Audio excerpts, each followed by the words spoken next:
Good morning, everyone, and welcome back to Tag Post Followers. I'm Luis Lea, and I will be your host for today. Mas naman po kayo, friend. Pwede po bang malaman kung taga saan kayo? Hello, Jay. Mirasol. Hi, where are you from? Good morning. Kevin. Hi, Kevin.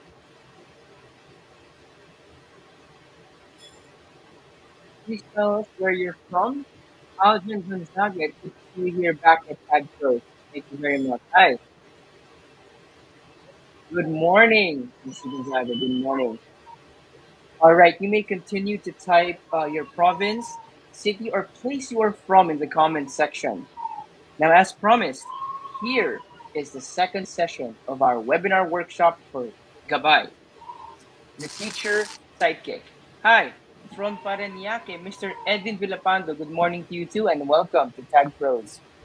Now, Tag Pros is very overwhelmed with the feedback you sent us last week with Mr. Manansala's session. Thank you so much for your overwhelming reaction and acceptance of the Tag Pros Gabay. Rest assured that our technical team noted all of your feedback and comments regarding the improvement for Gabay. Watching from Northern Samar, wow, thank you for being here with us virtually. Thank you very much. From Angeles City, Pampanga, Lady Boss Nieves, hi. Welcome back to Tag Pros webinar workshops. All right. As we continue to explore the world of AI, we can ask this question: how can we make AI work for us instead of the other way around? This webinar will double down on the more efficient use of the AI in this digital age. It will help us work smarter, not harder. Now, this event is brought to you by TagPros Education, an online K-12 education marketplace where passion takes the lead in learning. In partnership with Upskill Innovation Hub, Pure Gold, and Gabay, the teacher sidekick. Now, for those who have been with us last week and until now, we are very, very grateful. For those who have just joined us today, we are very eager to learn more about you. Please stay. Oh, and Dexter Martinez, good morning, watching from Antipolo City. Stay with us for more learning opportunities. Again, just a quick reminder to our participants: let's practice responsible digital citizenship and refrain from sharing personal information in the comment section, which includes your email, cell phone number. All right, so thank you very much. Now, before we move on to the workshop, I'm going to be very excited to announce the winners of our raffle. So, in a bit, I will announce the three winners for the Pure Gold e-vouchers, maybe a bit later. All right. Now, also the winner of the 400 pesos worth of Pure Gold e-vouchers will also be announced later within the day. All right. Congratulations in advance to all of you, and I'm excited to hand them out later. Now, to all the participants here right now, we are requesting you to follow some simple instructions. Watch the webinar workshop today, complete the evaluation form at the end of the session. So again, please stay until the end because you're going to need to answer the evaluation form. Thank you very much. Also, follow us on social media. We are live both on Facebook and YouTube. Please don't forget to hit that like and subscribe button on both platforms, and invite your family and friends to join as well this live stream. Everyone is welcome. All right? So you're going to see the Facebook page and YouTube live stream comments in the comments section. Please invite your family and friends. You can still catch up. SJG, Belair, Aurora, welcome. Now, the moment we've all been waiting for. Let us introduce our speaker for today. It is my honor to introduce Mr. Ernesto Boydon, the visionary behind the Davidic growth paradigm. With a wealth of experience spanning over 35 years in the computer and information technology industry. Wow. Sir Boogie, as we call him, has made significant strides as an educator, entrepreneur, and a corporate executive. He is currently serving as the founder and CEO of Cyber Optimus Philippines Incorporated, He leads a company at the forefront of business and technology, consulting. Yes, their expertise extend to software applications development, web and mobile development, and technology capacitation of human capital. Wow, a lot of credentials under his belt. Wow, Mr. Boogie. Sir Boogie is the Chief Technology Officer of Tag Pros Education. Today, we have the privilege of learning from his insights and experiences as he shares how we can use AI to boost productivity. Now, in this webinar entitled Using AI to Work Smarter, Not Harder, please join me in welcoming Sir Boogie Boyden. Let's give him a virtual round of applause. Welcome, sir. Hello, Luis. Thank you very much for that very warm introduction. And I'd like to say good morning also to all our viewers right now. I can see there are about almost 100 viewers on Facebook Live. And maybe good afternoon or good evening because I think this invitation was extended even to some people as far as Africa and Europe. No? So I hope we will have some participants. Although I apologize in advance that sometimes I would lapse into Tagalog for the benefit of our audience. And I'm more comfortable, of course, in speaking our native language. So again, welcome and a pleasant Saturday to everyone here in the call, and I'd like to share my presentation, if I may. Okay, let me go to my there. Okay. So this is our topic for discussion today. It's about using AI to work smarter, not harder. So kanina nabanggit ni Luis, no? Paano ba natin gagamitin yung AI, no, or artificial intelligence to harness its power, no, and not just the other way around. Okay? But we need to understand first, no, ano ba yung isipin natin when we say we want to work smarter? Well, my definition for it is this. It's about harnessing the tools that are at our disposal to help us become more efficient, to work faster, to work with less time, okay, but to work better at the same time, but still producing substantial or even outstanding results, right? So it's about, not spending a lot of time, okay, to produce the same results. If you can do it faster, if you can do it more efficiently, then why not, right? Okay. But I think it's important for us, and that's what I would like to impart in this webinar. Okay, this is not just about mindlessly using tools. Okay, it's not about may na-discover ako, ito ang dali, ganyan. Okay, so ginamit na natin, no?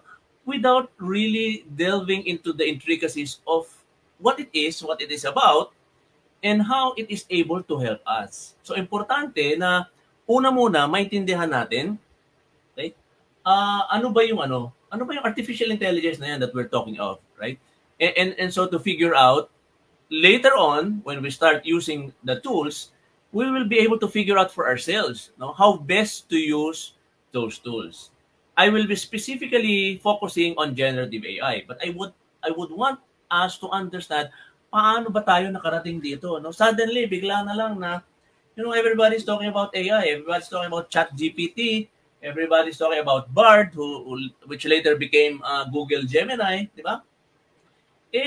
Dati hindi naman yan napag-uusapan, right? So, bakit ba tayo nakarating dito, and why is everyone so excited about it? We need to understand first. Now, first let me share with you, okay, this brief history of AI. So, siguro yung iba magugulat, no, na hindi naman pala bago yung artificial intelligence. It has been with us since the 1950s, right? Okay? So, as early as the 1950s, naisip na ito ng mga scientists, no?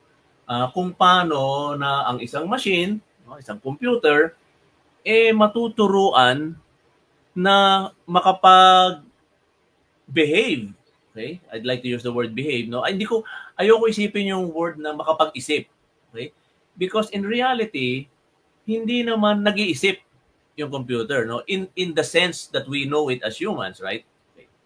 So, but because we could program computers, they were thinking, can we program it to somehow mimic the way that humans think, right? Because if the computer can do that and the computer can do it faster, then it will be a great help. Okay. So maraming AI research, AI, but take note, during the 70s, it almost disappeared. Yung tinatawag natin na AI winter. Kasi yung early research did not produce much results, right? So yung mga nag-invest sa AI, na-frustrate sila, na-disappoint sila. And so they started to withdrawing investment and it almost dried up, right? Now, 1980s, they thought of kung gusto natin na yung computer maging kagaya ng taong mag-isip, right? Okay? Let's give it an expert, no? Let's give it the expertise, right? Okay? So yung nalalaman ng mga tao, baka pwede natin ilagay sa isang computer so that pag tinanong natin yung computer, it can answer us. Like it's an expert doctor, an expert engineer, an expert architect, or whatever you have there, right? And that started the idea of setting up huge knowledge bases. In other words, yung ating kaalaman ay inilalagay natin doon sa machine so that we can extract back those information, those knowledge in a more efficient and faster manner. Okay. Now, but it was during the 1990s that it became a little bit more exciting. Right? Remember, ang sabi ko, di ba, hindi naman talaga naiintindihan ng computer eh. Yung ginagawa, sumusunod lang siya sa mga algorithms natin, sa programming, sa commands, right? Okay. But in the 1990s, they started thinking of what if we let the machine learn? Okay, nilalagay ko sa quotation marks yung learn. Because, again, there's a difference between the machine and us humans, right? If we want the machine to learn, we would make it learn in the way that it is capable of. Okay. Now, tapos, okay, swerte, hindi naman swerte, no? It was fortunate that the internet also became alive around that time, right? Again, no, for the benefit of those who may be wondering, the internet has also been with us for the longest time, right? Pero ang gumagamit ng umpisa is mga military, mga academe, and mostly for research.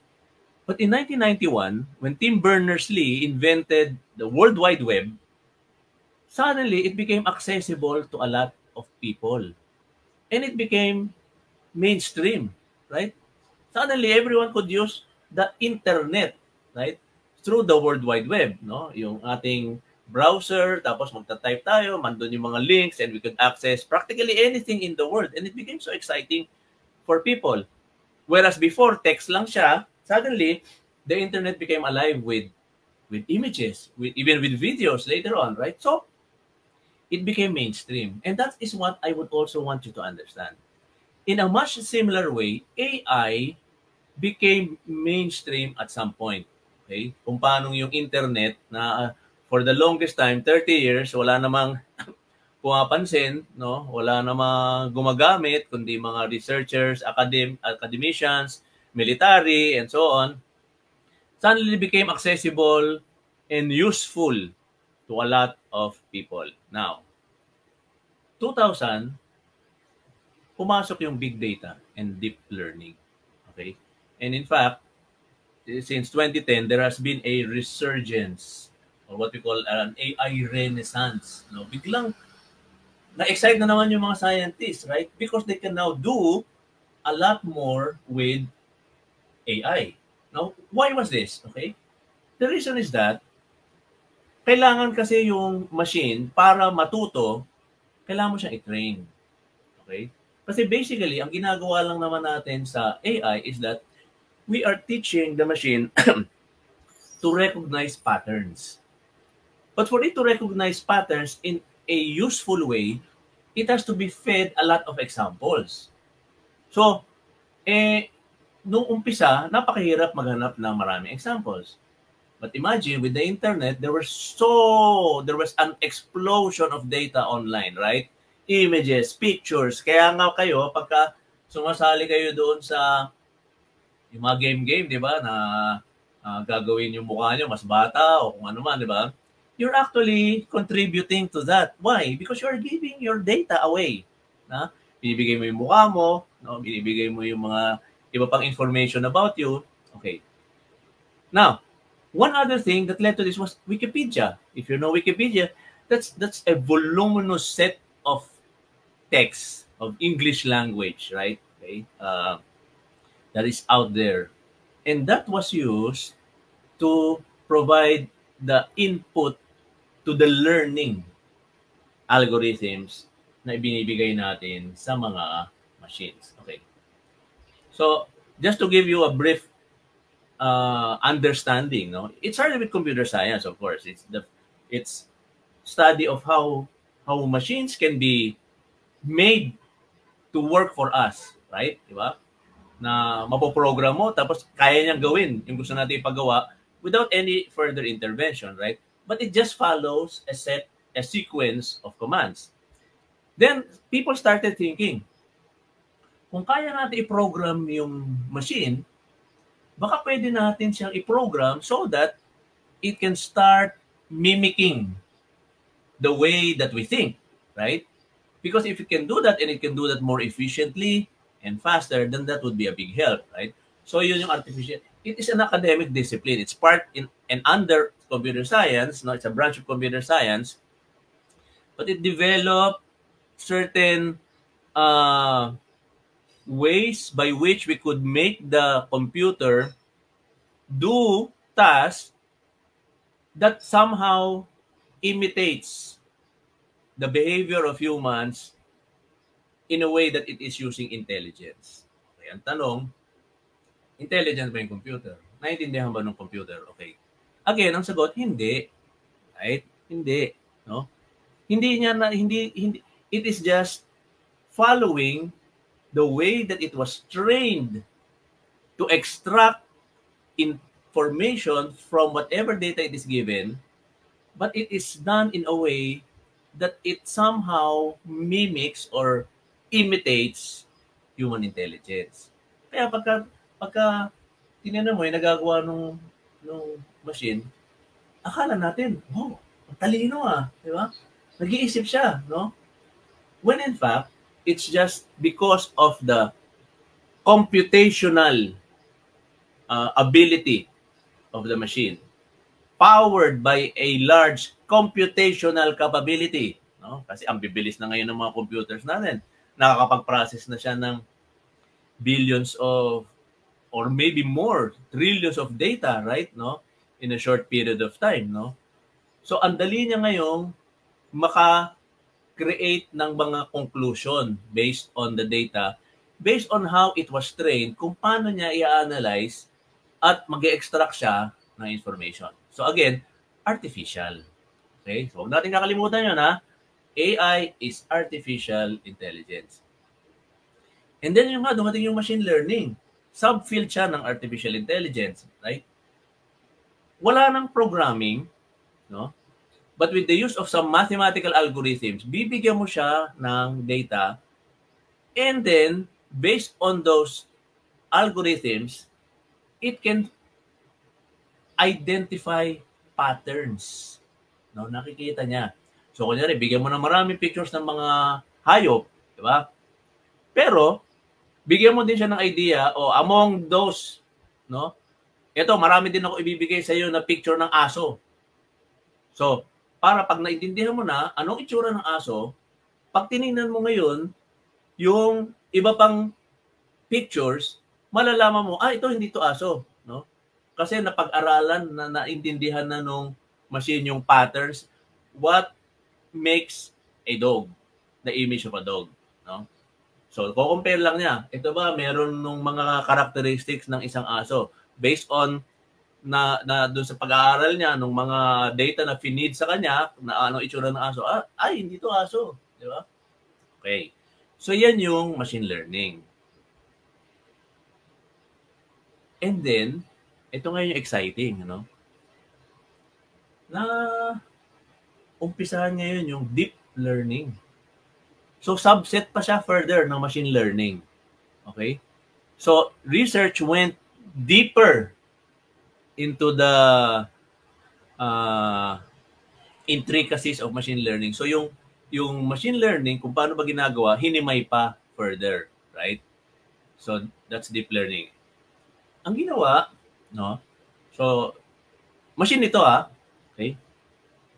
But, we were able to create, the scientists were able to create artificial neural networks. Now, ano yung neural networks? Yan yung kung paano tumatakbo yung mga bagay-bagay sa utak natin. Right? Okay? Diba, meron tayong mga neurons, synapses, and everything, no? Na hindi mo natin kailangang talagang intindihin, no? But the basic idea is that kung paano natin naiintindihan kung paano gumagana yung utak natin, tinenry natin, sinubukan nating gayahin in a machine. And by doing that, no, the machine was able to process more complex patterns. Okay, yan. O, ito na. Dito na nag-uumpisa maging exciting. Okay? So, deep learning led to generative AI. Okay? Yan. So, ano ba yung generative AI? Okay. Ito na ngayon, na November 30, 2022, binulaga tayo ni ChatGPT. In our lives, we're never the same again. Sobra naman yun. Di, pero totoo, di ba? In just couple of months, people got excited about what ChatGPT can do. Pero tindihin muna natin, ano ba yung generative AI? Okay. Drawing ko Yan, para lang mas maintindihan natin. Yan, okay. So yung machine learning, binibigyan natin siya ng malalaking data sets, big data, para mapag-aralan niya yung pattern. And then, we are teaching it to understand the pattern so that it can predict. Ang isang prime example nito, yung sa credit, no? Kunyari, marami kang data ng mga past customers, right? Okay? Yung mga profile nila. Tapos, siyempre, may historical data ka din. Sino dito yung mga nag-default sa bayad? Diba? So, i-train mo ngayon yung machine tingnan lahat yung at humanap, may pattern ba? Pagka ba ang profile ng isang kliyente ganito, malaki yung chance na hindi siya magbabayad. Yan, di ba? Bakit importante yun? Kasi pagka nakuha mo yung pattern na yun, na itong pag ganito pala ang profile ng isang customer, no? Ito yung maraming ganito na hindi nakapagbayad ng utang. Pag alam na ngayon ng machine yun, pag binigyan mo siya ngayon ng bagong data, na nandun lahat yung profile, demographics, di ba? Gender, age, saan nagtatrabaho, magkano sinisweldo, anong circumstance sa buhay, may asawa ba siya, hiwalay ba siya, o kung ano man, etc. So lahat ng yun, no? Dahil natutunan na niya yung pattern, mako-compare niya ngayon, oops, itong nag-a-apply ng loan, no? Bumabagsak siya doon sa pattern na hindi, malamang hindi magbabayad ito. Okay, now, but that's a very, very important business input. Why? Hindi naman kailangan tanggihan mo agad Pwede mong pag-aralan. Baka pwede ko siyang bigyan ng terms na mas maging madali. No? So, in other words, you can now do some sort of creative marketing to your customers. No? Because of the power of the data that you have. Okay? Ibig sabihin, dahil na-establish mo na yung pattern, you can now play around with. Now, ito ngayon, ano yung generative AI, specifically ChatGPT, it falls under the category of what we call large language models. Okay? And the way that it was trained, parang similar doon sa machine learning. Binigyan siya ng sangkatutak, no? Sandawakmak. O libo-libo, milyon-milyon, bilyon-bilyong mga text data. Okay? And then based on a mathematical algorithm, pinakita paano ba nako-construct yung mga sentences, yung mga paragraphs. Paano ka bumubuo ng thought na sensible? Paano ka bumubuo ng isang paragraph na may sense, no? At kapakipakinabang sa gagamit nito. So sa pamamagitan nun, no, by well, it's a little bit more complicated, no, but the process is called tokenization, no. So lahat yung mga elements na yan, ng mga text, no, binibigyan niya ng token, no. Isipin na lang natin na these are basically parang weights, no. So based on a certain given circumstance, ito yung weight ng word na yun. So that pag tiningnan nung ChatGPT, if you feed it a certain set of words also, it will know how to continue that by looking at the vast amount of text or words that it knows also and choosing which ones are the best to complete the thought that was started. Okay. Now, bakit importante yun? Okay. Kasi, pag naiintindihan natin yun, ibig sabihin pala, just like in the way that machine learning was trained, no? Mahalaga ngayon, ano yung i-feed natin doon sa ating large language model. So dito na ngayon medyo nagkaroon ng pagbabago kasi doon sa machine learning, ang finifeed mo is just your standard data, right? No, yung input data mo. O merong customer, bagong customer, ito profile niya, o feed natin yung profile, lahat ng profile. Pero parang ganun din dapat yung pag-iisip natin. Ibig sabihin, if we want to our large language model, or for example, ChatGPT, to give us a result that would be very meaningful to what we are thinking of, kailangan bigyan din natin siya ng sapat na data. Right? Diba? Na makakatulong para makabuo siya ng magandang sagot. Ang main difference, because of the way that large language models have been trained, so prediction pa din, right? Kasi patterns pa din no? Pinipredict niya ano yung magandang pagkakasunod-sunod ng mga words, ng mga salita para mabuo yung binigay mo sa kanya. Right? Pero in the process, it is now creating new content. And that is what made it exciting. Right? So imagine mo, no? Yung dati parang pinipredict lang na true or false, di ba? Bad or good, di ba? Okay, kunyari sa even sa image processing, right? Yung vision, no. Pinakita mo ng pictures ng mga sirang mangga, di ba? Nung natutunan niya ano itsura ng sirang mangga, every time na may dadaan ng mga masasabi niya, ay ito sira itong manggang to, discard. Ay ito magandang mangga to. Yan, no? So prediction lang. Pero this time ChatGPT or any large language model for that matter is able to create creative, no? New content. Okay? And that is what made the whole idea exciting. It was like, gusto kong gumawa ng poem, di ba? Poem para sa wife ko, di ba? Hindi mo ako marunong magsulat. Diba? Pwede kong hingin yung tulong ni ChatGPT, no? Bigyan ko lang siya ng idea. Ano yung iniisip ko? Diba? Tapos gagawa niya na makakompose siya. No? That's an exciting thing to do, right? Okay. Anyway, so, ito na. Let's go to the meat of our discussion. How do you now work smarter with generative AI? Okay. Una muna, no? Working smarter is not just about, well, it's technology. It's technology, no? But minsan hindi siya kailangan ng AI. Okay? Simple lang ito, ito yung I don't know if you know this Chrome extension. I'll shift to my I'll show you Okay? Okay. I'm using as a Chrome extension, ito, yung video speeder.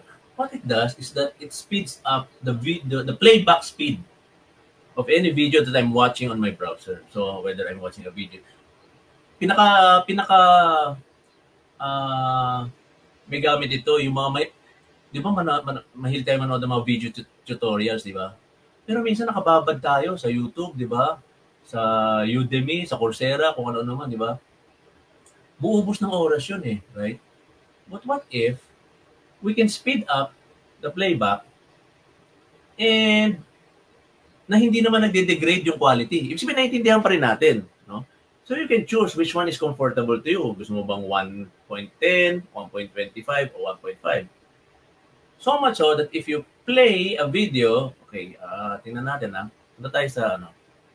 Let's go to open tayo ng ano. Nakikita pa ba yung ano ko, yung browser ko? Pat, okay ba? Nakikita pala. Yeah. Kasi nakabukas din pala ako sa mobile.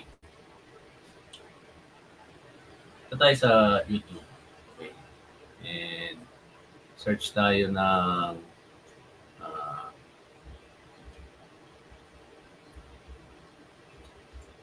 ChatGPT tutorial.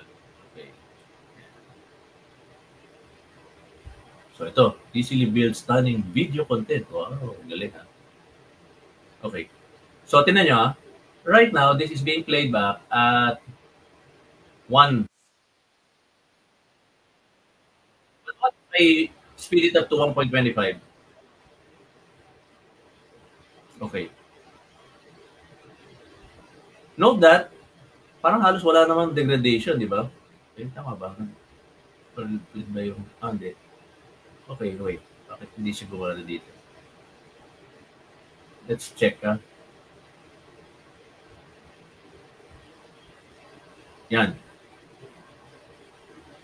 So, kita nyo, at 1.5, pumilis, ano? But if there are good captions, di ba?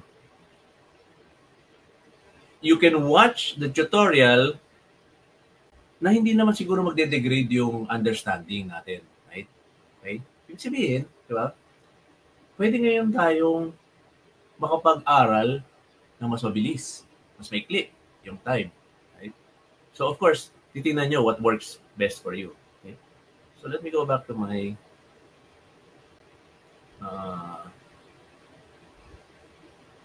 okay. So what does it do? Imagine nyo no? Sometimes di natin naisip to, pero kung if I were to watch 100 hours of tutorial and I play it back at a speed of 1.25, I will be able to consume those 100 hours in only 80 hours. Ano sabihin? Nakatipid ka ng 20 hours that you could use for something else, right? Ito yung sinasabi ko minsan sa mga estudyante ko. Sabi ko, ilang bang oras meron ka sa isang araw? Sabi niya, 24 hours. Si Elon Musk, ilang oras meron sa isang araw? 24 hours din. Si Bill Gates, ilang oras meron sa isang araw? 24 hours din. Oh, sabi ko, lahat naman pala tayo may 24 hours. Pero nandoon sa paggamit natin ng 24 hours na yun, ang diferensya. Imagine mo 20 hours for 100 hours of video. If you're watching, let's say maybe 4 hours a day of video, 100 hours is only what? 25 days, right? So wala pang isang buwan, di ba? Pero doon sa loob ng isang buwan, nakatipid ka ng 20 oras na pwede mong magamit sa ibang bagay. Now imagine kung 120 hours yan, tapos pinlayback mo ng 1.5, right? Again, you will consume only 80 hours. Ilan yung natipid mo? 40 hours of playback time. Okay? So ibig sabihin, that's working smarter, right? Because you're able to take back some extra time from the limited time that we are given. Last week, pinakita sa inyo ni Chris yung chat PDF. This is another very useful tool, right? Diba? Bakit? Kasi yung PDF, pwede mo nang i-summarize, diba? Imbis na 20 pages, pwede ka nang bigyan ng summary. Tapos, at saka mo na lang hanapin yung mga salient points pag naintindihan mo na kung ano yung binabasa mo. Now, I will give you 3 examples of how we can use generative AI, okay, to do to work smarter. And these are automated content creation, data set generation, creative expression. Now, I know that my audience here varies, no? Ang range, tinignan ko kasi yung nag-register, all the way from basic ed to college, right? So, punta tayo sa bandang gitna. O imagine mo, kunyari, ako, teacher ako ng senior high. Sa senior high na lang tayo, di ba? Tapos, ang course ko is about business communication. Yan, okay? Tapos, ang idea ganito. Gusto mo introduce yung kumpanya, yung ginagawa nyo. Let's say, we're into tech consulting. Tech consulting, no? Ang sample natin, ha? Tapos, gusto mong bigyan ng, gusto mong magko-cold prospecting ka. Ano yung cold prospecting? Ito yung nagre-reach out ka sa mga tao hindi mo naman kilala. First time na mag-i-introduce ka. Okay? Anyway. So, una, isip ako, paano ko ba maituturo yun sa mga estudyante ko? Okay. Now, by the way, para makasunod kayo, and I hope it can be flashed on screen, there is a I have put everything, my notes and resources, into a doc file, a Google Doc file. And I think it will be flashed on the screen. Ano yung or shared in the Facebook Live, no? Paki-comment naman, Pat, nung link where they can access the notes and resources. So dito makikita nyo lahat mga important URLs. Even my presentation deck, mada-download nyo yan. Okay? Dito, andyan yung link. All the resources na i-discuss ko isa-isa later, andyan. Plus yung mga example na papakita ko, sample prompts, tsaka ano yung output. And I'm giving it to you for both ChatGPT and Google Gemini. Hindi pa yata na-flash sa screen. Pat, are you there?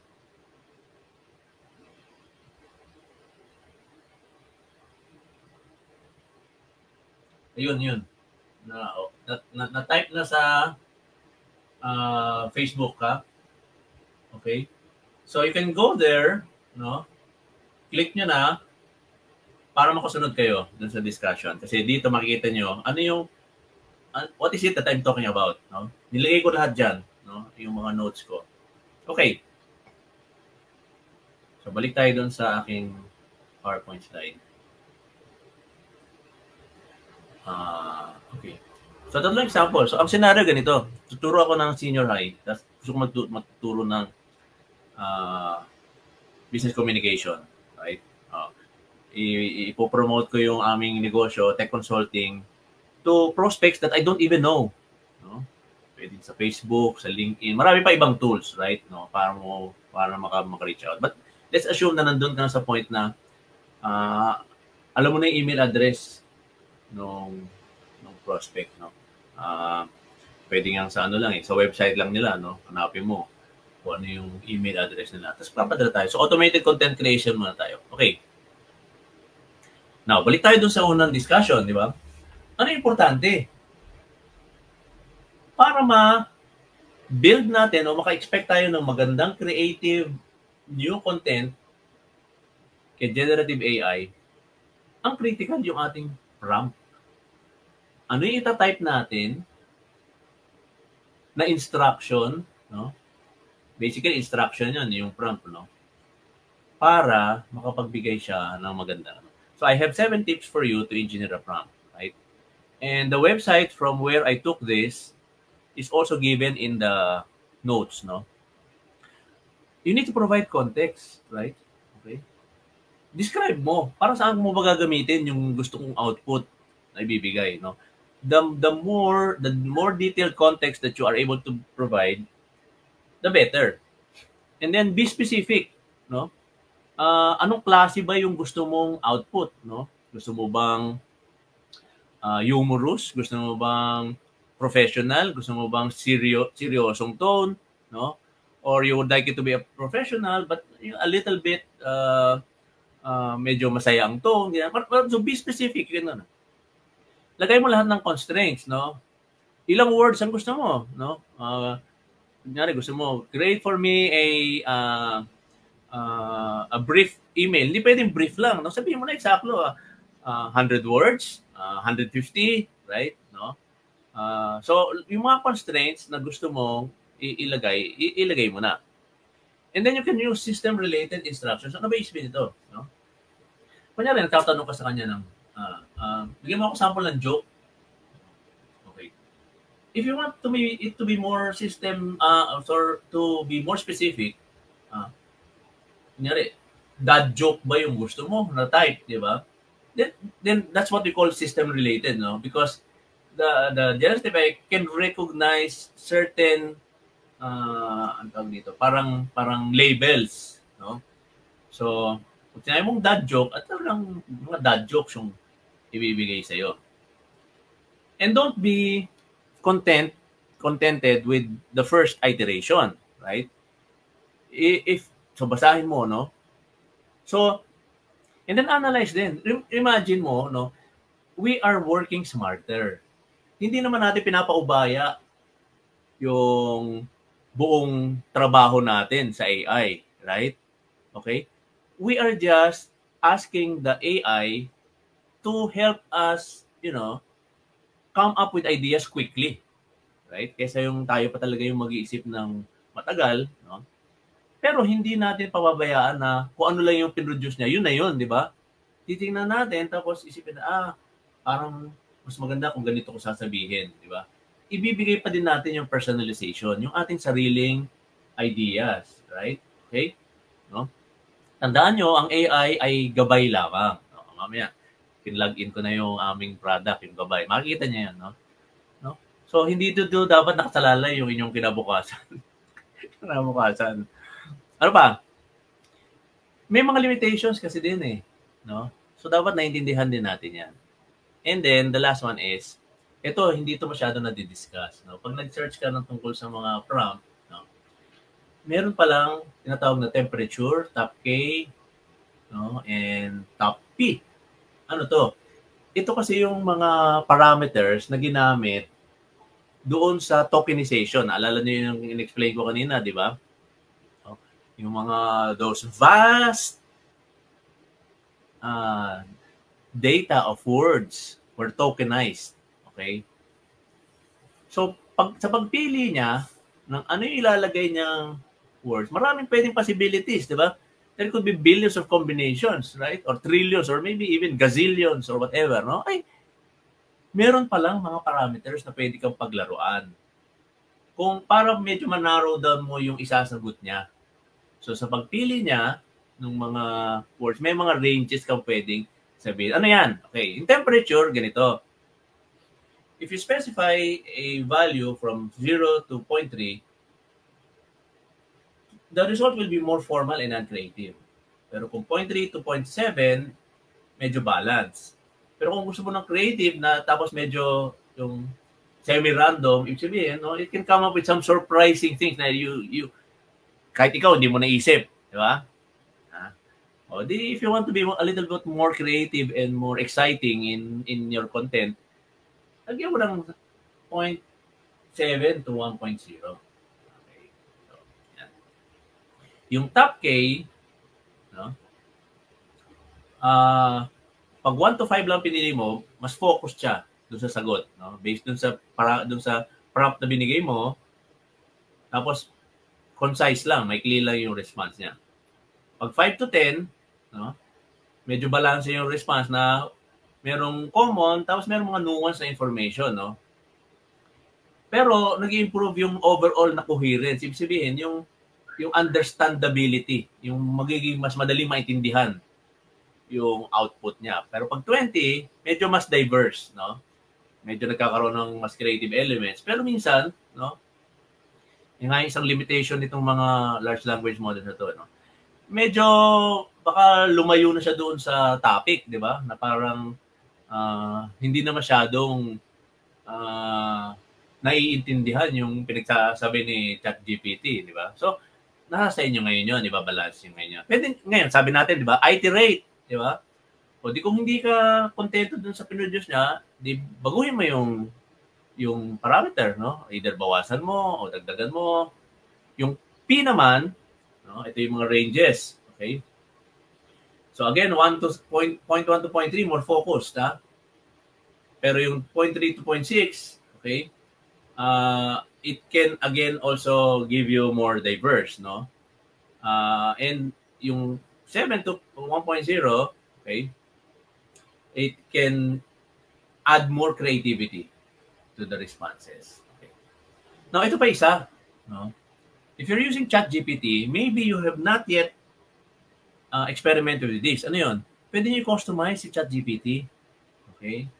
Yan. Pag click nyo yung doon sa baba, yung inyong pangalan, yan, Boogie Boy doon, yan, click ko, no? Lalabas siya, customize ChatGPT. Tapos, yan. Meron kang sumagot, no?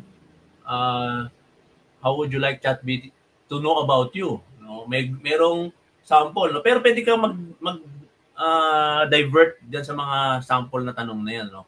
Ikaw bahala, no, kung paano mo gusto ipakilala yung sarili mo kay ChatGPT, no? It's like maybe parang influencing the tone, no? I-influensyahan mo yung tono nung kanyang ibibigay na sagot based sa pagkakakilala niya sa iyo. Yung isa pa, pwede mo pa further refine yan. And note, you can have up to 1,500 I think these characters, no? So, in your answer, no? How would you like ChatGPT to respond? Ganun din, no? Meron yan sample, no? Kung gaano mo formal o casual gusto mo si ChatGPT sumagot, no? Paano mo gusto i-address ka, no? So, meron kang option to influence the way that ChatGPT will respond from a general and basic point of view by customizing ChatGPT. Okay, ito na ngayon. Sample. So sabi ko, di ba, ang gusto ko ituro sa mga estudyante ko, paano kayo gumawa ng cold email? Yung cold email is an email that you will send to a prospect na hindi mo pa kilala. Right? Diba? Okay. So niligyan ko ng constraint, 600 word article, no? So agaw muna na ako ng article. Why? Maybe I want to post it in my blog, I want to post it in my newsletter. Okay. Now, so pakita ko ngayon sa inyo yung sorry. Oh, sorry.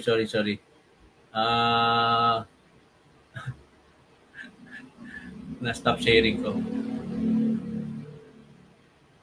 Paki-share naman ulit.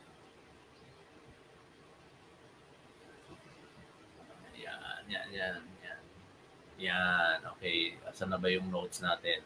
Yan. Notes. So, dito sa notes, yan.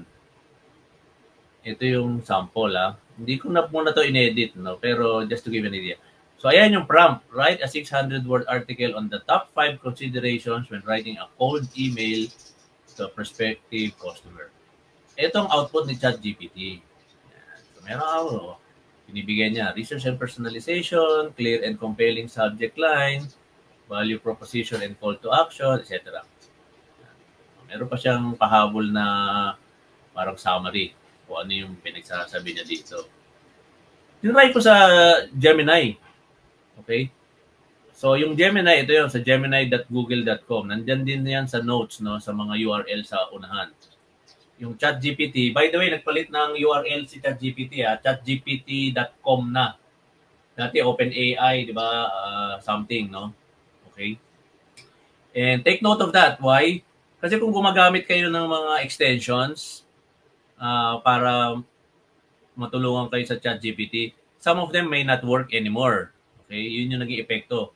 Actually, kahapon lang yung update na yan. No? Kahapon lang, May 3, na nag-update. So, marami na apektuhan, no? But I will show it to you later. Anyway, so yan yung output ni, no? Now, kayo na yung bahala mag-decide. Alin ba mas maganda? Yung bang output ni ChatGPT o yung output ni Gemini? Okay? So, decision nyo na yun, right? No? And then, of course, again, you need to review everything and make sure that it fits your ultimate purpose. Now, ito ngayon yung sinasabi natin. Okay? Balik tayo doon sa aking so, okay. So, pwede ko ngayon i-refine pa further yung aking prompt. Okay? By specifying parameters. So, ano ngayon yung parameters? Yung temperature, lagay ko sa 0.8. Medyo, mas magiging diverse yung sagot niya. Top K value, nilagay ko sa bandang gitna, balance. No? Yung top V range, nilagay ko sa 0.3 to 0.6. Medyo balance din. No? So, pag ginawa natin yan, tingnan natin yung notes. Yan. Ito ngayon yung output ni ChatGPT. Okay? Yan. So, makikita natin, medyo parang naging mas creative siya ng konti. No? Si Gemini, mas naging maganda. Actually, mas maganda ang naging sagot ni Gemini, no, nung nilagyan ko ng parameters. Okay? Mas maganda yung mga ibang suggestions niya. Okay? May bonus tip pa siya. Yan. Okay. So, yan yung mga nagiging natin, right? Options natin, ano? So take note of that, no? That you can play around with temperature, top K value, and top V range. Okay. Now, ito yung second example natin. Okay. May mga questions ako nakikita sa siguro mamaya po natin sasagutin yan. No? We will review all those questions when we get to the question and answer portion. Maraming salamat po, Ma'am Linsa Navarro, for your question. We will go back to that. Get back to it in a while. So, dataset generation, ito ngayon. So, bibigyan ko ng exercise yung mga... So, pagkatapos na ituro ko, pag gagawa kayo ng cold email sa isang prospect na hindi nyo kilala, ito mga tips. Diba? So, alam na nila ngayon tips. Kailangan makapag-practice sila. Ang maganda sa generative AI, pwede ka na ngayon mag-produce ng synthetic na data. Ano yun? Parang fictitious na dataset. Okay? So, hiningi ko dun sa generative AI, bigyan mo ako ng dataset, 5 fictitious business owners, okay? With the following information. Ano yung name, ano yung business name, ano yung business address, ano yung position or designation, okay? Ano yung description, tapos brief profile of the prospect. Tapos, hiningi ko na rin na gawing table yung output. And then, for each entry, magdagdag ng 7 column describing ano yung personality trait. No? Kasi, if in my research, I can do that and I can figure out yung padadala ko ng email, ay ito pala yung klase ng personality. And there are other AI tools that you can explore, no? To do that, no? Mamaya pwede ko i-discuss sa question and answer. Kasi kung maiintindihan ko ano yung personal, pwede akong magpa-create kay ChatGPT o kay Gemini ng email na magiging attractive sa ganung klaseng personality trait, di ba? Kung malaman ko, ay seryoso pala si sir, di ba? Ay ano pala si ma'am, meticuloso si ma'am, right? Okay. So dapat yung email ko mag-attract do sa ganung klaseng personality, right? So tapos pinasuggest ko na rin ng anong email subject ilalagay ko. No, tingnan natin yung output ha. Ano tayo sa notes? Yan, dataset generation. Ito, so ito yung binigay kong prompt, no? Yung pinakita ko sa inyo earlier. Ito yung lumabas na output ni ChatGPT. Yan. Ganda, no? Naka-table na. Ang name nung fictitious, si John Smith. So, sabi ko, gumawa kayo ng email kay John Smith. Ang business niya, Tech Solutions Incorporated. Ito yung address niya, itong CEO siya. Itong description ng business. Okay? Ay, nagkamali. Ito ang problema, ha? Tingnan nyo, ha? Okay, tingnan mo. Yung pangalan si John Smith. Pero yung profile niya si Sarah Johnson. Saan galing to Sarah Johnson? Yan ang problema minsan sa... So, kailangan, aware din kayo, ha? Anyway. Pero ito yung sample na. So, kunyari, ito yung yung personality trait. Okay? And then, ito na yung email subject, no? Optimize. So, lahat yan meron, no? Kaya lang mali nga yung, mali lahat yata nung, nagbigay ng panibagong pangalan. Okay. O, yan, ha? So, kita-kita nyo na, ha? Minsan, tawag natin dyan sa AI, hallucination, eh. No? Nag-hallucinate yung ating AI, no? Yan natin si Gemini. Mas maganda pinroduce ni Gemini. O, ito. Si Amelia Rodriguez, Green Earth Recycling. Ito address niya. CEO siya. Ito yung business description. Okay? Ito yung profile. Pero, yan. Tungkol kay Amelia. Yung personality trait. Tapos, ito na rin yung sinasuggest niyang email subject line. So, again, yan, ha? So, yan yung lahat ng ano. And you can just review that later. No? In the interest of time, hindi ko na yan isa-isahin. May access naman kayo dito sa notes and resources ko. Basahin nyo na lang to. Okay? Now, ito ngayon. Punta tayo ngayon doon sa susunod. Creative inspiration. Ito. Okay.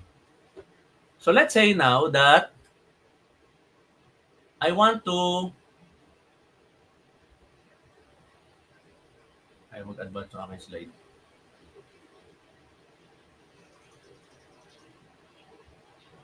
Given na yung na-produce ko na yung article, okay? Wait.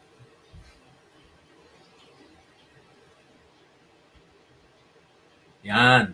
Okay, ito ngayon. Gusto ko ngayong gumawa ng PowerPoint presentation.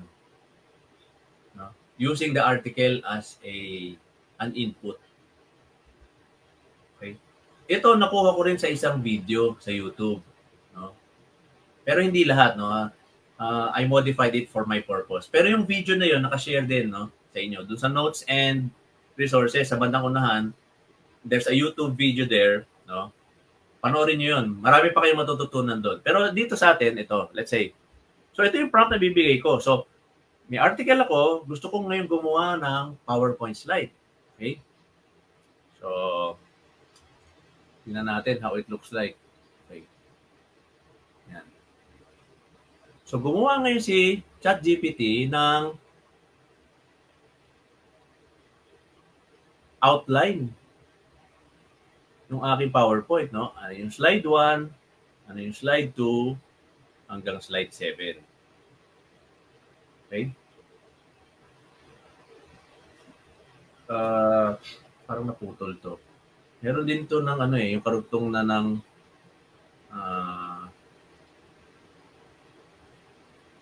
Gemini. Okay? Anyway, kung hindi man ito yung updated, I will update it later. Anyway, so ganito yung idea. So, since meron na output si ito ngayon. Okay. Ang gagawin nyo, pwede kayong mag-create actually ng PowerPoint. No? If you have Office 365 or you have the online version of Word and PowerPoint, ito yung gagawin nyo. No? Galing kay ChatGPT, okay? Ika-copy-paste mo yan, no? Copy mo yan, tapos ipi-paste mo sa isang Word document. Ito na i-paste ko na. Okay? And then what you do is as follows. No? Yan. Okay. Tanggalin mo yung slide 1. Ito muna pala. Since ito yung title, gagawa ko ng title slide. Okay? So I'll take that out and I will enter that as a separate. Yan. Alisin natin yung bullet. Okay. Tapos ngayon, ito, ang gagawin natin, lahat ng mga titles ng slide, gagawin nating heading 1. Yan. So, introduction, gagawin nating heading 1. Yan. Ito rin, slide 2, gagawin natin itong heading 1. So, all the way up to, okay, slide 7. Actually, meron na ako nitong ready-made na para so in the interest of time, load na lang natin siya. Ito. Nga ba yun? I hope it's the correct one.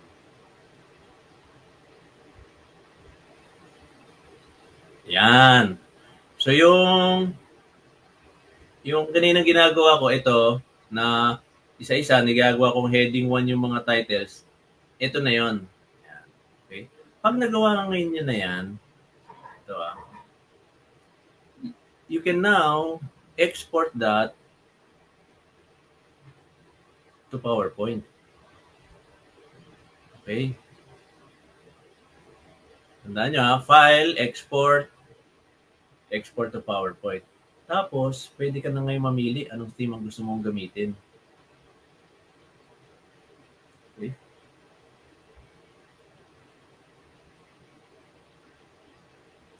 Tingnan natin.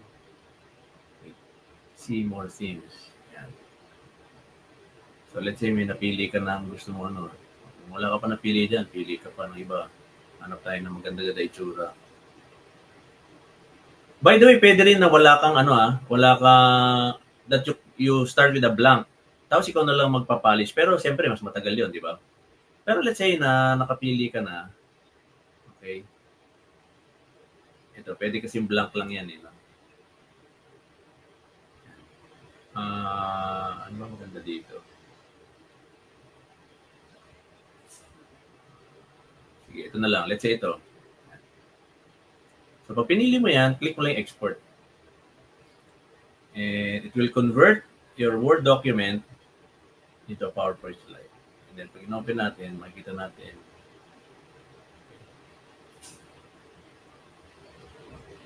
Charan! Ay, pangit ng font. Pero andyan na ngayon. Nagawa na niya, di ba? Imagine, no? Hindi ka na mag-iisip na maggawa pa ng slides mo. Andyan na. Right? Okay. Meron din akong sample na okay. And then, to further spice it, okay. So, kunyari ito, no? Ito, pwede mo palitan. And then, the last one that I'm going to share with you, ito yan. Yung Bing.com, yung Copilot Designer, no? Andun din sa notes yung ano na yan, yung URL na yan. Pwede ka ngayon dito magkuha ng mga pictures, no? Kasi sabi mo, pangit naman itong picture na to, gusto kong palitan. Okay? So, gagawin natin dito, tingnan na lang natin yung na-create ko na, no? Madali na tayo, 11 o'clock na. Yan. Kunyari ito, no? Okay. Tingnan natin itong, ayan. Okay. So, dalawa yung binibigay niya option no? Ito yung prompt na binigay ko, no? A picture of a business executive who has mastered the art of cold emailing. Okay. Tapos, pili tayo kunyari ito. So, pwede natin ngayon i-download yan. Okay, kung i-download natin, save natin sa ating computer.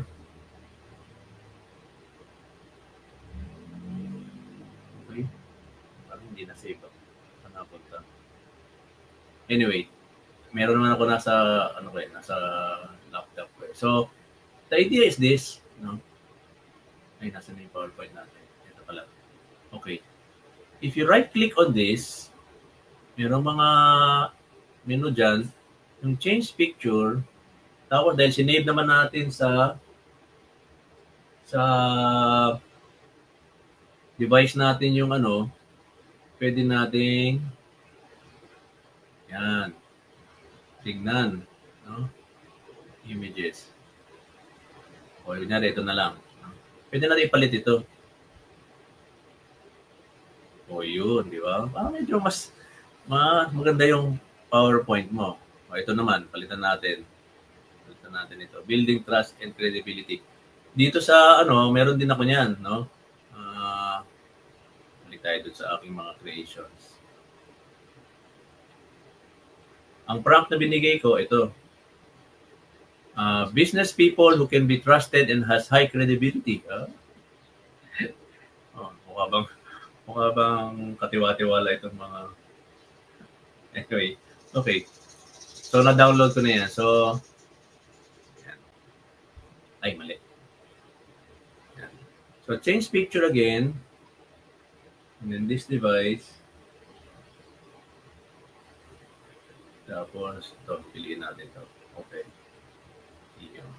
So, and then you can go on, no? So, kung ano man yung PowerPoint slide mo, no, at may gusto kang palitan mga picture, you can go to Copilot Designer, no?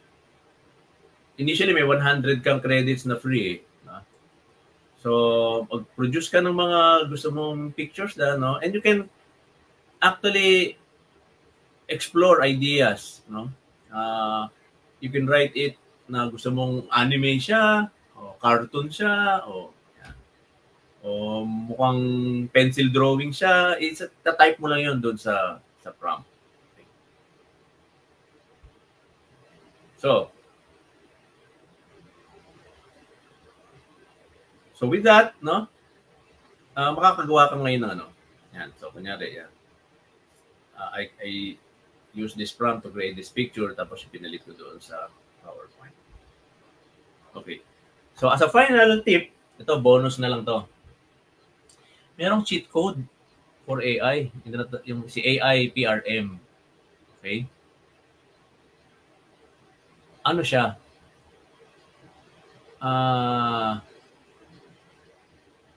Yan. So yung ChatGPT, pag pumunta ka, ganyan lang yung itsura, di ba? But you could have your AI PRM for ChatGPT. And if I turn it on, and we go back to ChatGPT and reload it,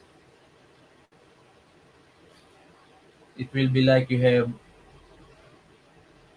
lang natin ng mag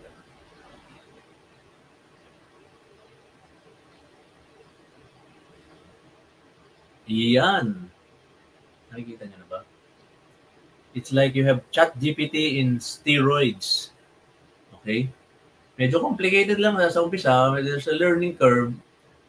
But imagine, okay?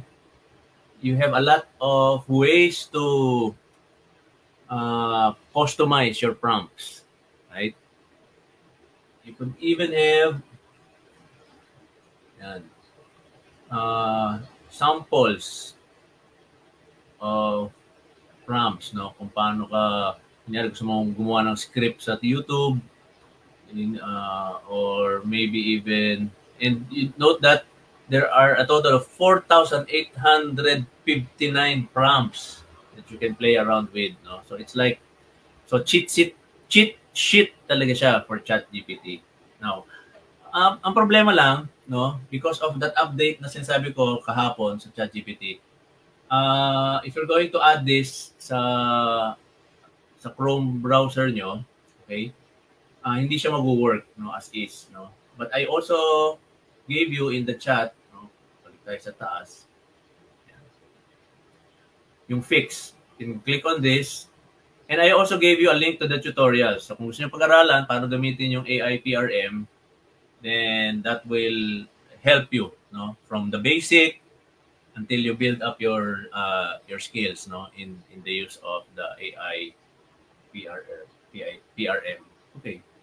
So I guess that's about all for my presentation. Tama ba?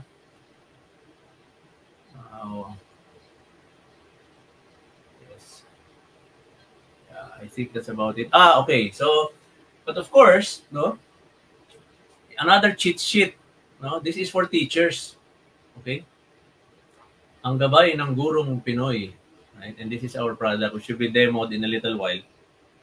So, here, this is an AI assistant for teachers. No? So, you could easily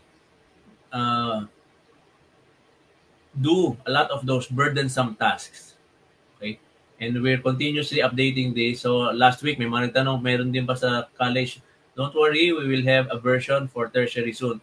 Binubuo lang namin kasi for basic ed because we would want this to be 100% aligned with DepEd's Matatag curriculum. So everything in the DepEd curriculum. So even for private schools, you can use this sa basic ed. So with that, I'd like to thank you for listening to me. I hope you learned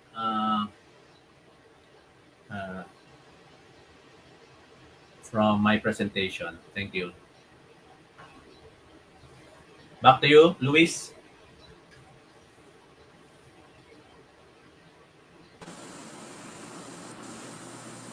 Welcome to Gabay. I'm James Patrick Fernandez, here to guide you on how to and introduce you on how to use the Gabay ng Gurong Pinoy. Firstly, we have sign up now button and login. You already have an account. So for now, we have to sign up. Then in this page, we have first name, last name, all the details you need to sign up. Let's say my name is Ian. Last name is Solomon. School, let's say Ateneo. Email Ian Solomon at gmail.com, and password is 123 example. And let's click sign up.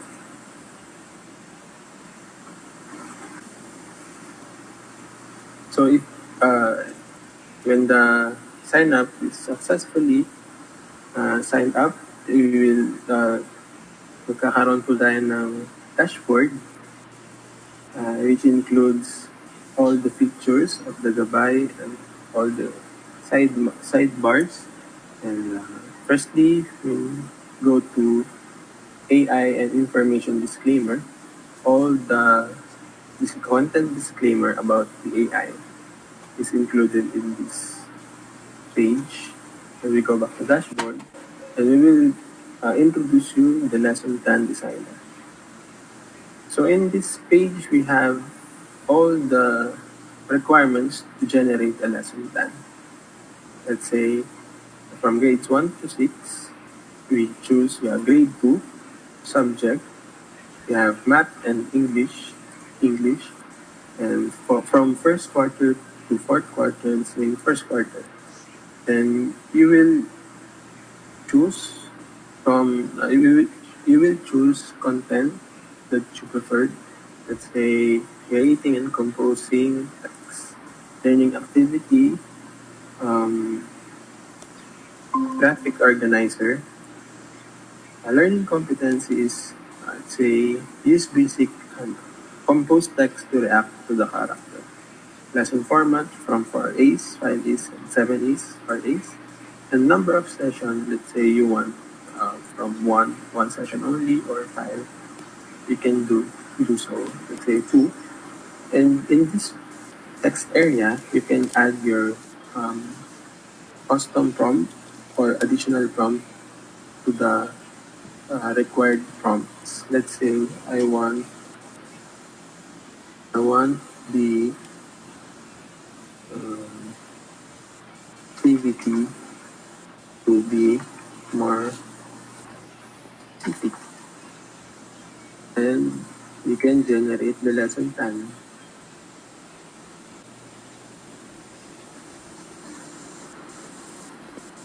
Here's the lesson plan that we create. Grade 2 English, quarter period 1, content and the learning competencies. And as you can see here, there are 2 sessions, session 1 and session 2, as mentioned in your prompt.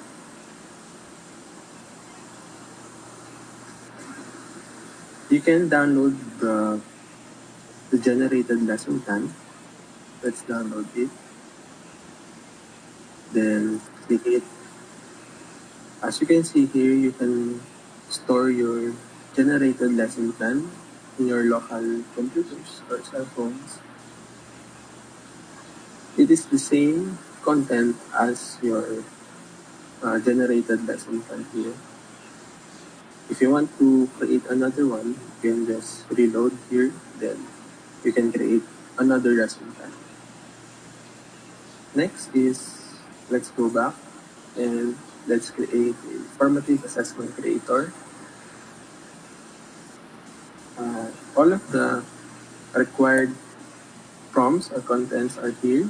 If you want to create a formative assessment creator, grade 1, grade 2, English, first quarter, topic, let's say, phonological awareness and recognize rhymes and chants.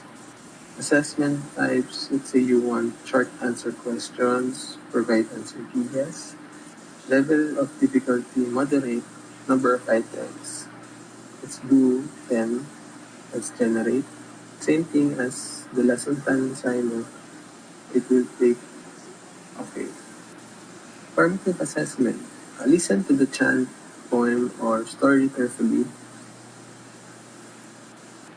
So in this generated formative assessment, if you don't want this kind of generated formative assessment, you can generate again. So in this formative assessment, it is new. So read the following words carefully and identify which two words rhyme. So cat, dog, and etc. etc. As well as the lesson plan designer, you can download the formative assessment also.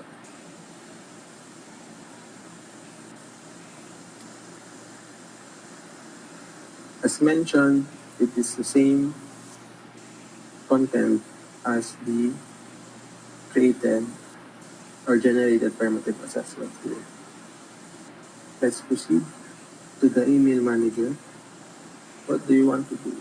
In this page, you have two buttons, generate an email and respond to an email.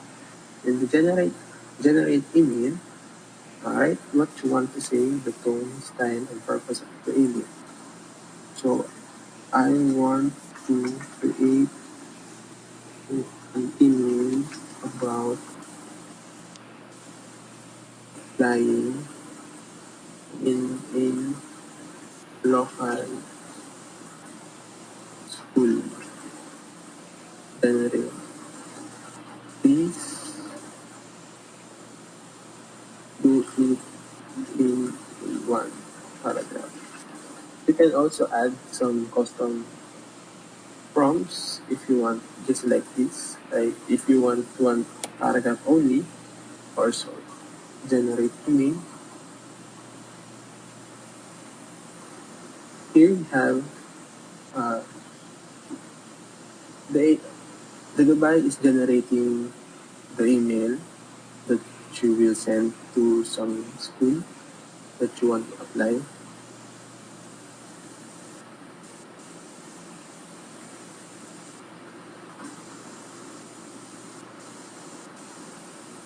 So it's either you can copy this one or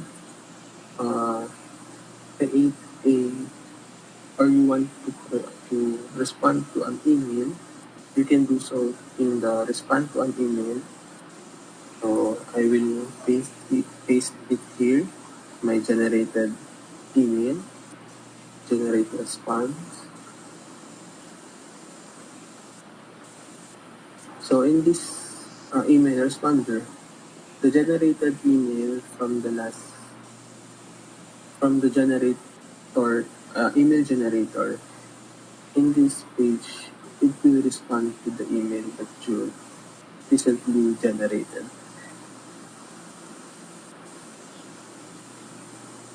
So in this email responder, you can also have a custom prompts if you want for a more specific response.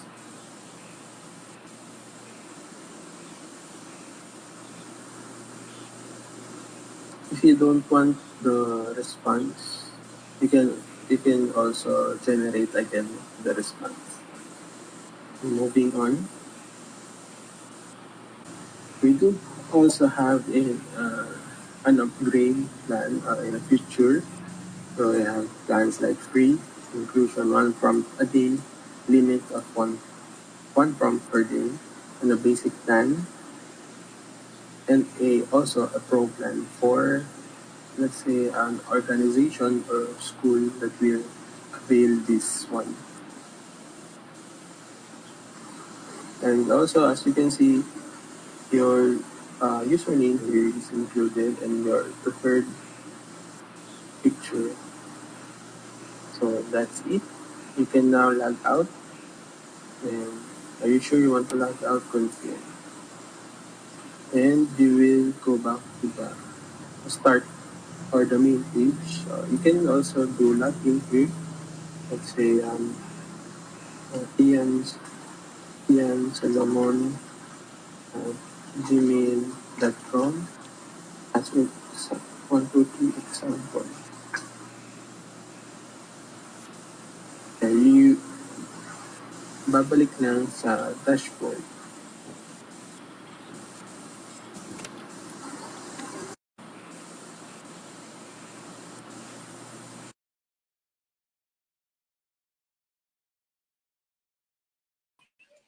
All right. So just a quick commercial, everyone. The Gab AI, a product of Tag Pros Education, will actually be featured in the Save Your School Fit Conference 2024, this coming May 24 to 25, all right?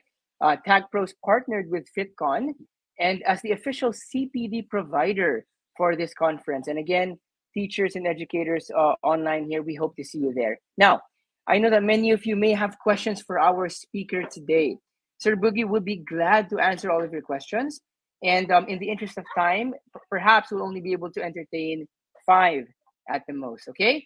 So the questions will be shown live here, flash on the screen. I'll read them to Sir Boogie, and let's of course hear his words of wisdom for all of this.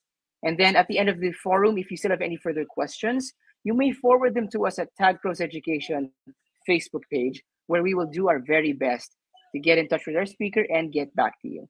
All right, let's go to our very first question. So while we're waiting for our first question to show, Sir Boogie, once again, thank you very much for your availability, for being here with us this morning.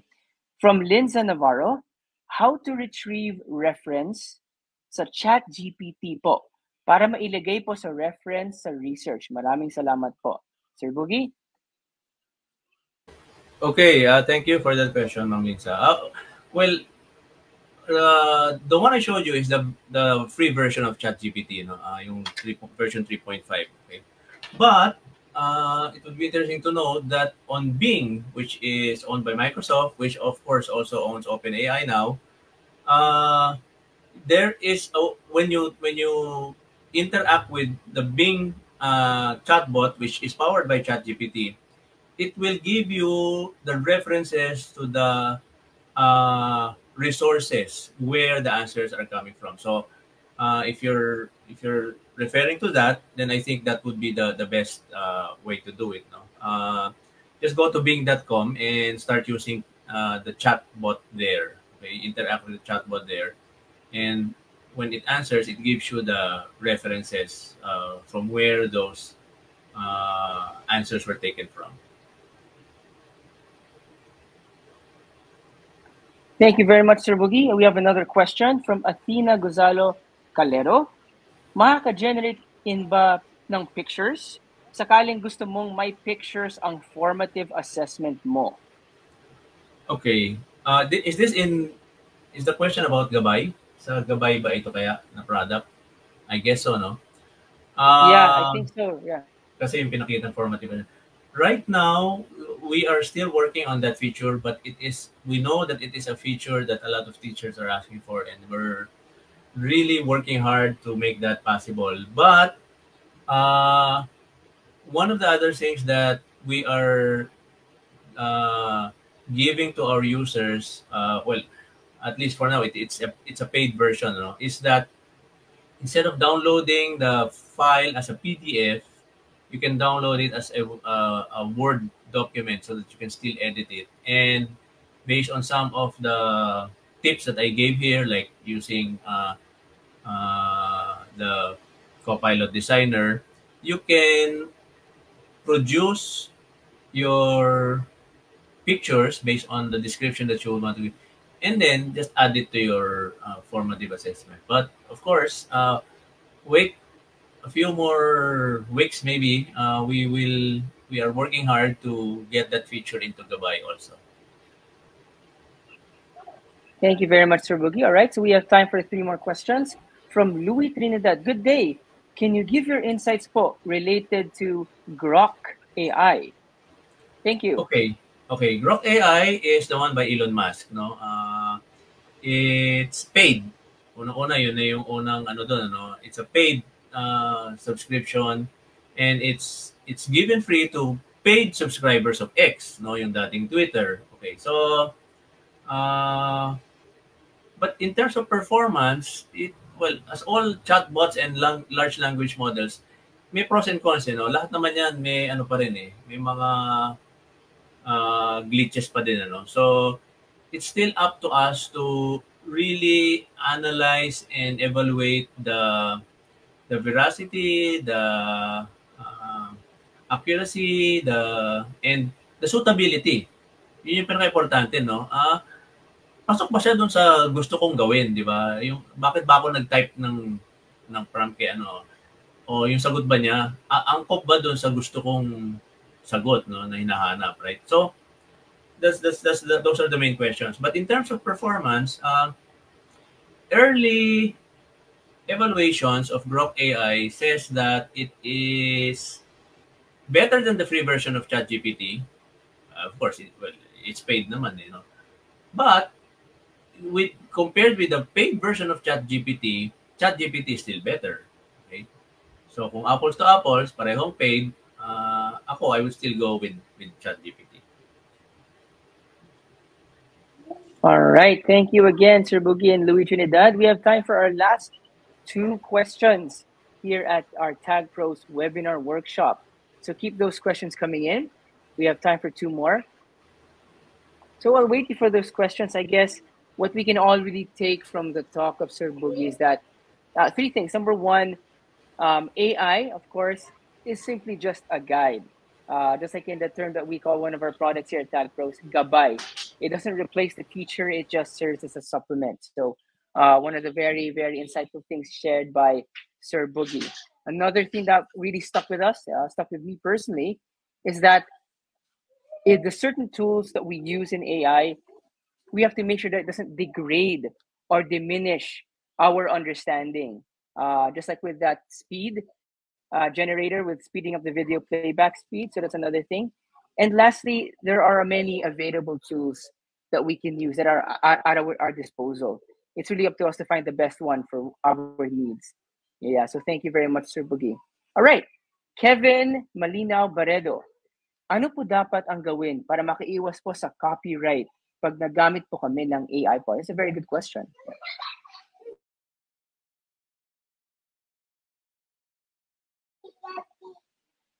I think we lost Sir Boogie for a bit. So while waiting for him to reconnect, again, please don't forget to follow us on our official social media accounts here at Tag Pros Education. We're on Facebook, YouTube, and please, we encourage you to join us for all of our webinar workshops. All right. Now, while waiting for Sir Boogie to return, let's remember that before we leave or before that we end this stream, please remember to wait for the evaluation form or link to be sent. It will actually be presented on screen and in the comment section. There we have it. Thank you, Pat. Thank you for posting that. It's bit.ly/tagpros exit AI2. All right. So answering the evaluation form is necessary for claiming your digital certificates. Please don't forget to follow our social media pages. All right, answer the exit form to get a certificate for this webinar. So again, dear participants, it's not enough for us to just simply attend, but if you want the certificate, you're going to have to answer the eval form. All right, so in the interest of time, I guess it's time to wrap up. Thank you again, Sir Boogie, for gracing us with your time and presence here at Tag Pros Education. Again, please stay tuned for updates on future webinar workshops. Finally, teach your passion and let Tag Pros Gabay be your teacher partner in empowering our teaching experience. In Tag Pros Education, we care about the well-being of the teachers. We are here to help you. Together with the Tag Pros Education team and the technical support, thank you for joining us. So hi, Sir Boogie. Thank you for being with us for the closing. I'm Luis Pelea, and it's a pleasure to be with you today. God bless you and stay safe always. Goodbye. Thank you. Thank you.